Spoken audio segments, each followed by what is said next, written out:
Now let's look at the first reading for a moment, and that kind of gives us a clue then to what the Mass is all about today. So we have there in the first reading the story of Philip. Now Philip wasn't one of the apostles. Philip was probably one of the deacons, and he was leaving Jerusalem. You might say, why was he leaving Jerusalem? He was leaving Jerusalem because Christians there were being persecuted very severely. We're not sure where he was on his way.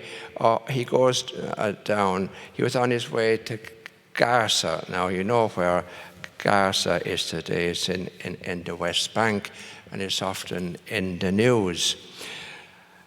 And then we're told on the way he met the spirits. It was, you might say, a chance encounter, but it wasn't at all.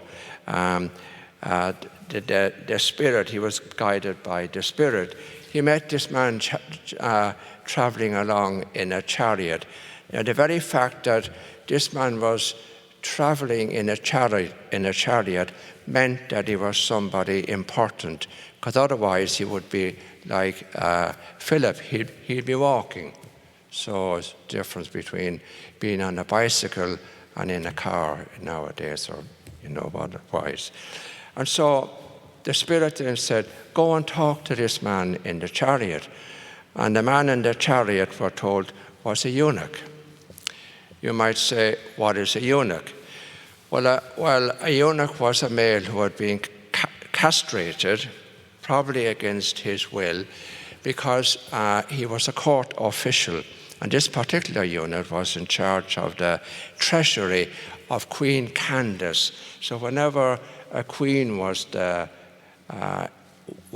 monarch, the people close to her were always eunuchs, for the very simple reason that they couldn't get too above themselves and form their own dynasty.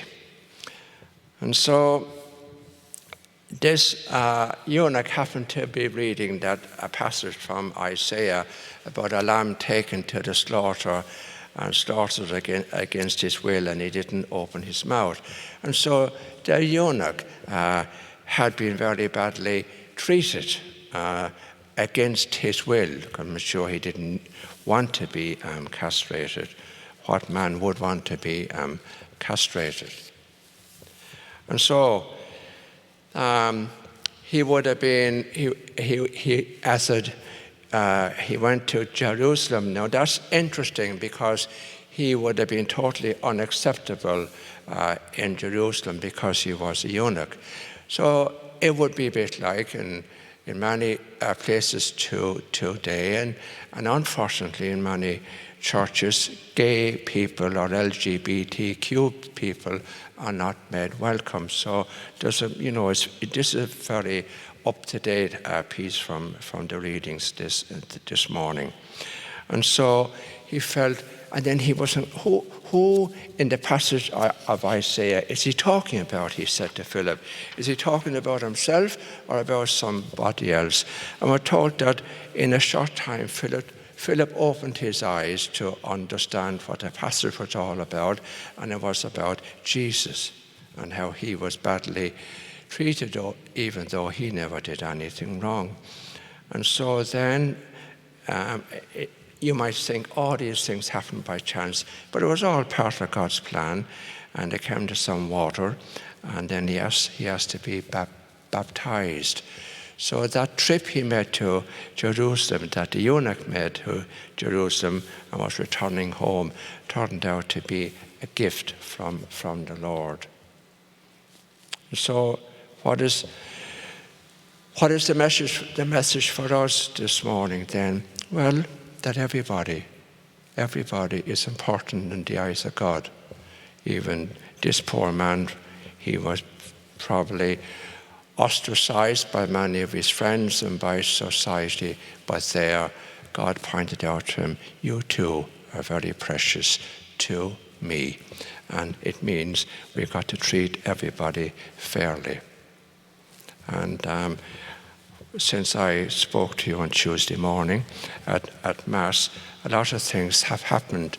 And on Tuesday, hopefully, there was a very good verdict in the case of Derek Chauvin, who was found guilty on all accounts.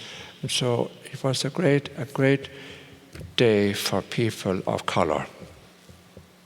And we all need to look at that, because it's colour and racism still is very endemic, and we need to discuss that and talk more about that.